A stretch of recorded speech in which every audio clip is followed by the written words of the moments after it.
누가복음 24장 13절로 35절까지의 말씀입니다.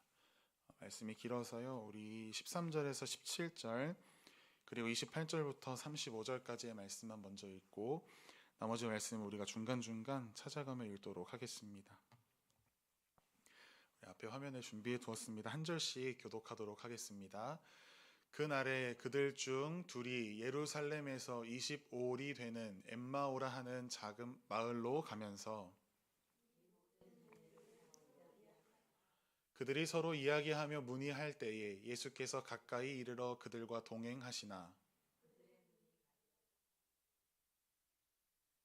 예수께서 이르시되 너희가 길 가면서 서로 주고받고 하는 이야기가 무엇이냐 하시니 두 사람이 슬픈 빛을 띠고 머물러 서더라. 28절 읽겠습니다.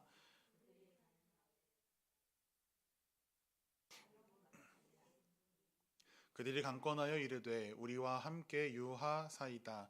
때가 저물러 가고 날이 이미 기울었나이다 하니 이에 그들과 함께 유하러 들어가시니라.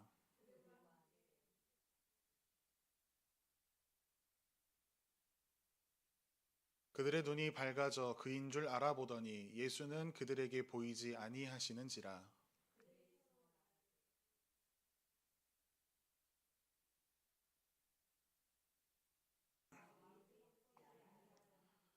곧 그때로 일어나 예루살렘에 돌아가 보니 11 제자 및 그들과 함께 한 자들이 모여 있어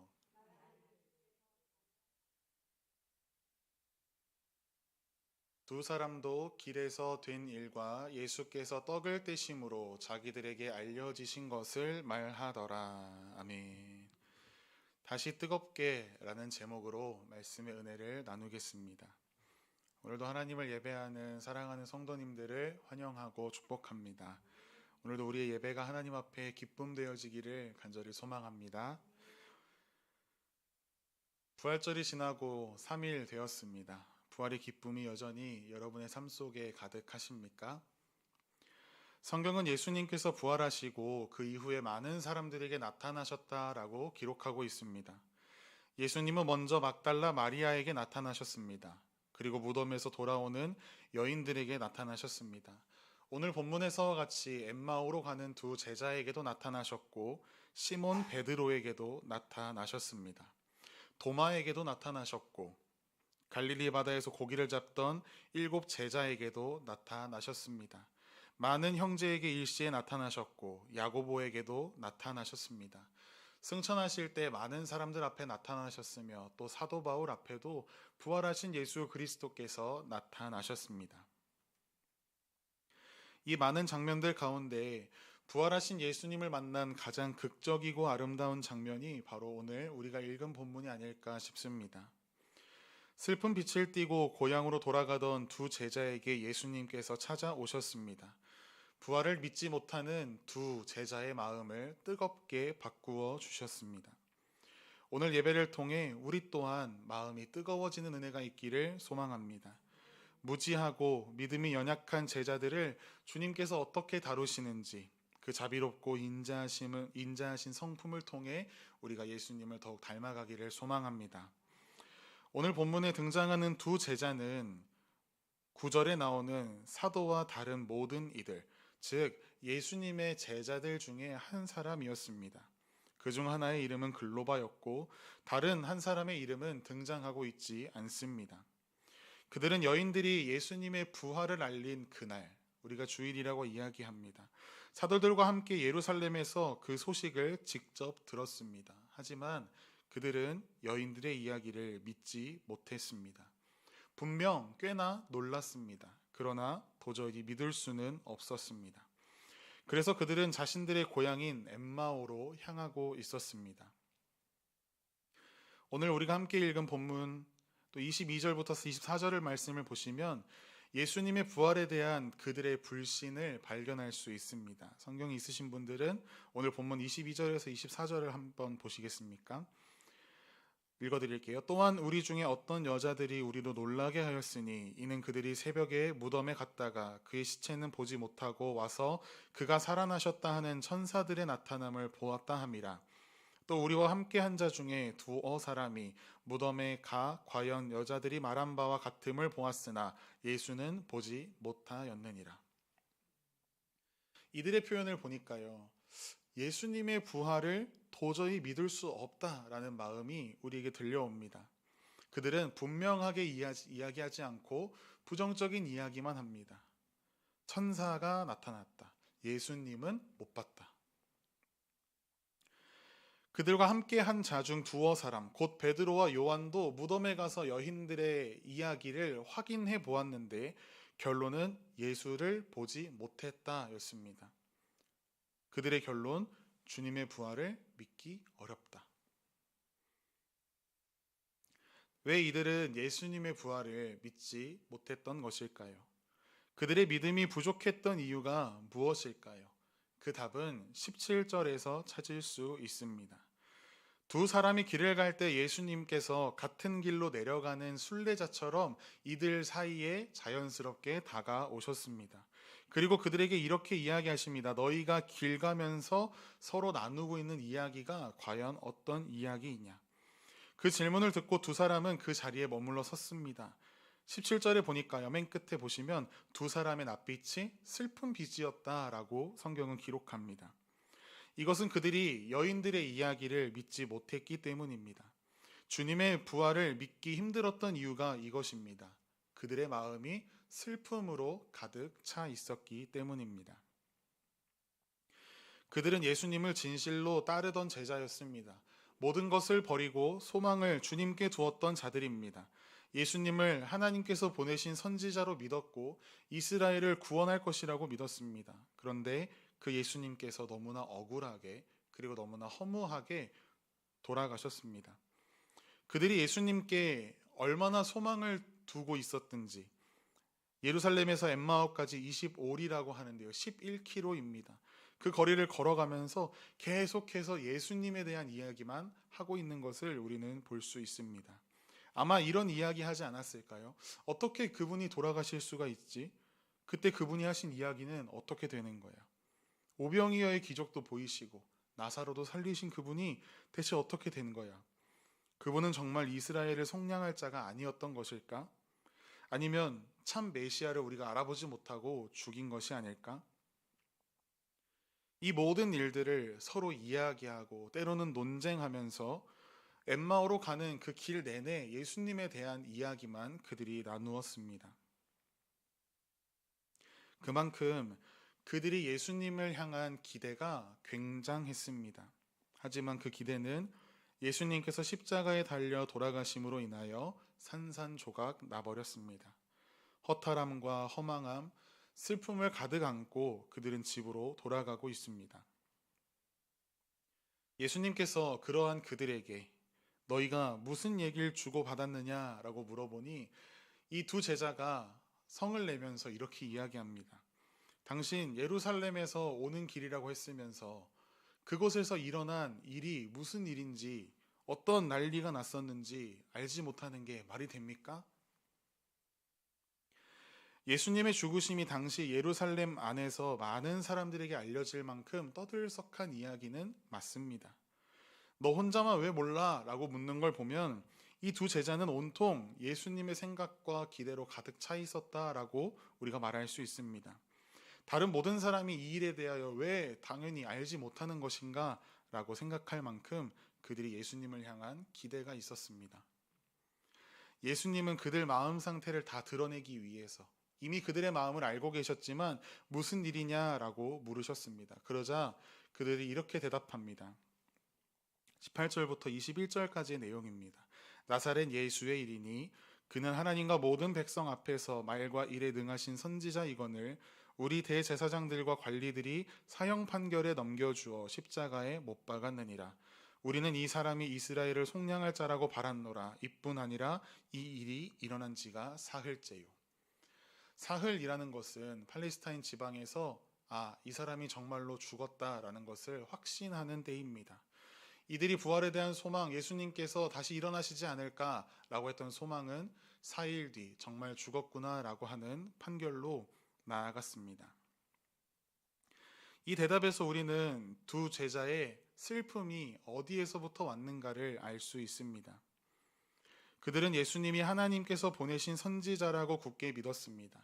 그분이 하신 말씀과 일에는 분명히 하나님의 능력이 함께 하시는 것도 보았습니다. 그러나 대제사장들, 관리들이 예수님을 십자가에 못 박았습니다. 제자들은 오늘 본문에 등장하는 이 두 제자는 대체 이 일을 우리가 어떻게 받아들여야 하는가 이해할 수 없었습니다. 정말 예수님께서 하나님이 보내신 선지자라고 한다면 하나님의 약속대로 자기 백성을 구원하셔야 하는데 자기 손에 이렇게 허무하게 죽어버려졌기 때문입니다. 그분과 행하신 일에는 하나님의 능력과 권능이 나타났습니다. 그런데 아무리 그렇다 한들 지금 자신들 앞에 펼쳐진 이 일을 설명할 수가 없었습니다. 엄청난 혼란과 커다란 슬픔이 제자들의 마음을 가득 채웠습니다. 우리도 그럴 때가 있지 않습니까? 하나님께서 정말 살아계시는 게 맞다면 왜 나에게 이런 일이 다가오는 것인가? 정말 하나님께서 살아계신다면 왜 내가 처한 상황 가운데에서 내가 고통받는 것을 그저 지켜만 보고 계신 것인가? 하나님께서 정말 살아계신다면 왜 내가 그토록 간절하게 바라는 것을 지금 나에게 허락하시지 않는 것인가? 예수님께서 살아계시다라는 것을 우리가 머리로 알지만 그것을 확실하게 믿기가 힘듭니다. 내가 보고 있는 내 앞에 있는 상황을 어떻게 이해해야 할지 잘 모르겠습니다. 지금 내가 겪고 있는 혼란과 슬픔이 너무나 크고 우리에게 현실로 다가오기 때문입니다. 그러나 오늘 감사하게도 이 말씀의 소망이 되는 것은 그들이 예수님에 대한 믿음이 점점 더 어두워지고 있을 때 예수님께서는 그들을 그냥 내버려 두지 않으셨다라는 사실입니다. 마치 탕자를 회복시키기 위해서 먼 거리를 그를 향해 달려갔던 아버지처럼 예수님은 믿음을 잃고 떠나가는 그들을 붙잡기 위해서 그들을 따라 걸어오셨습니다. 예수님께서 갑자기 그러나 자연스럽게 두 제자에게 나타나셨습니다. 그들이 예수님에 대한 이야기를 주고받느라 정신이 없을 때 그들 가까이 이르러 그들과 동행하셨습니다. 이 말씀을 보면 우리에게 궁금점이 하나 생길 수 있죠. 왜 예수님을 왜 못 알아보는 거지? 4일밖에 지나지 않았는데 왜 못 알아보는 것인가? 오늘 본문을 보면 그들의 눈이 가려져서 예수님을 알아보지 못했다라고 이야기하고 있습니다. 또 동일한 사건을 기록한 마가복음 16장 12절 13절을 보니까요. 예수님께서 다른 모양, 우리가 간편하게 생각하기로는 다른 얼굴로 나타나신 것이 아닐까라고 생각할 수 있고 성경은 진짜 다른 모양으로 나타나셨다라고 이야기하고 있습니다. 그렇다면 하나님께서 왜 그들 눈을 가리우셔서 한 번에 예수님이라는 것을 알아보지 못하게 하셨을까요? 31절 말씀을 보면 나중에 하나님께서 그들의 눈을 밝히셔서 예수님을 알아보게 하셨습니다. 그 일은 엠마오에 가까이 왔을 때 일어났습니다. 날이 저물고 어두워질 무렵 예수님은 두 제자와 함께 엠마오에 도착하셨습니다. 예수님은 마을을 지나쳐서 그냥 계속 가시려고 했습니다. 그런데 이 두 제자가 예수님을 붙잡았습니다. 이들은 간정히 청해서 예수님을 자신의 집으로 모셔왔습니다. 예수님은 그들의 부탁에 따라 집에 들어가서 그들과 함께 쉬시고 먹을 것을 잡수셨습니다. 그리고 떡을 가져다 축사하시고 그들에게 떼어 주셨습니다. 그리고 바로 그때 그들의 눈이 밝아져서 예수님을 알아보았습니다. 그런데 그 순간 예수님은 그들에게 보이지 않고 사라져 버리셨습니다.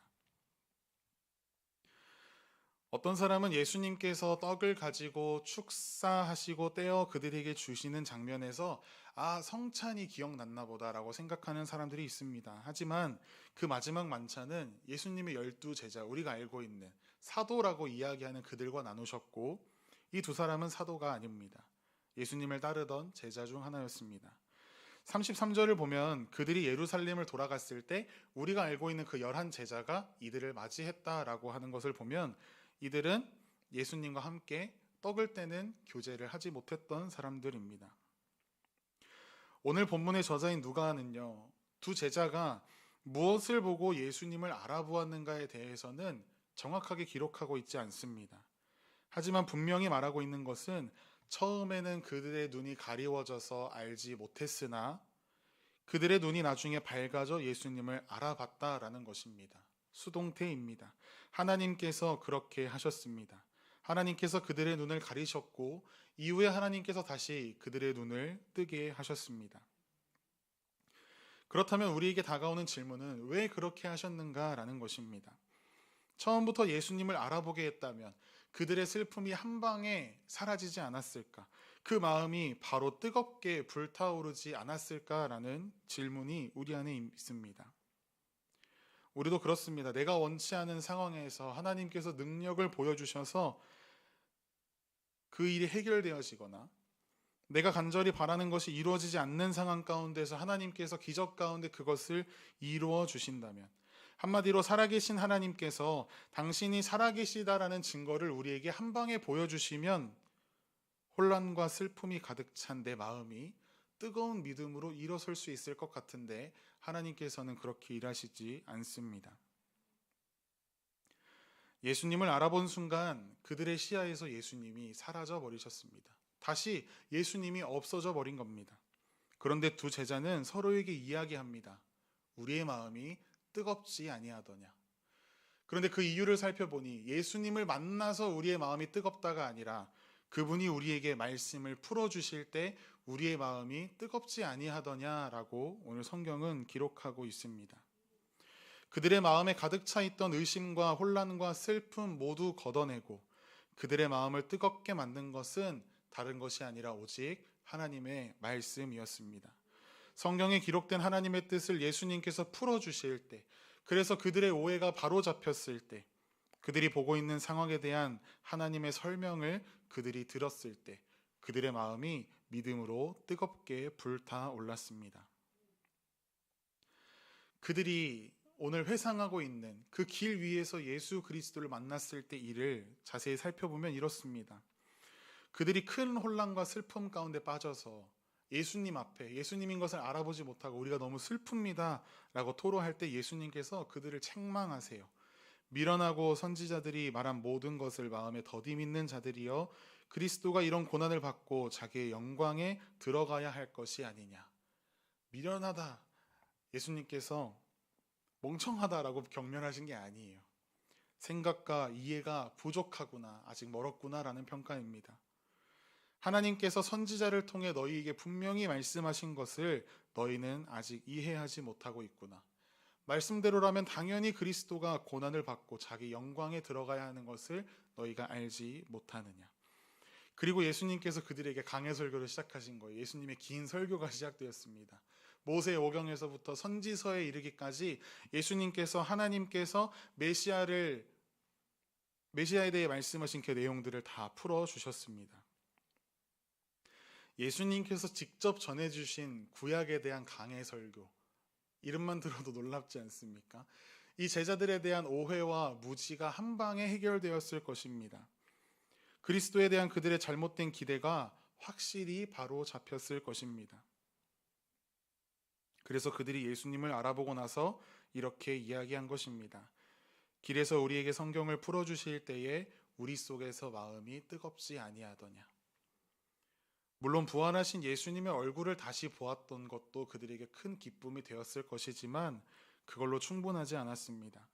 그들은 먼저 자신들이 이해할 수 없던 예수 그리스도에 관한 하나님의 분명하신 뜻을 말씀을 통해 확실히 알고 믿는 과정이 필요했습니다. 그래서 하나님께서 먼저 그들의 눈을 가리시고 예수님께서 말씀을 통해 가르치시고 다시 하나님께서 그들의 눈을 열어 자신들 앞에 있는 분이 예수 그리스도다라는 것을 알게 하신 것입니다. 우리가 이해하지 못하는 상황 속에 하나님의 살아계심을 경험하기만 하면 그것으로 충분할까요? 간절히 원하는 것을 하나님께서 주시고 내가 처한 위기를 하나님이 뒤집으시고 내 앞에 처한 상황과 환경들 해결하셔서 내 안에 살아계신다라는 증거를 보여주시면 한 방에 나의 믿음이 불타오를 것 같지만 그렇지 않습니다. 그것으로 충분하지 않습니다. 우리는 보이는 것을 바라는 사람이 아닙니다. 우리는 보이지 않는 것을 바라는 사람입니다. 우리는 하나님이 보이기 때문에 믿는 것이 아닙니다. 우리는 믿기 때문에 보이지 않는 하나님을 볼 수 있습니다. 그렇게 성경은 믿음은 바라는 것의 실상이요 보이지 않는 것들의 증거다라고 이야기하고 있습니다. 그리고 그 믿음은 오직 들음에서 나고 들음은 그리스도의 말씀으로부터 난다라고 로마서는 기록하고 있습니다.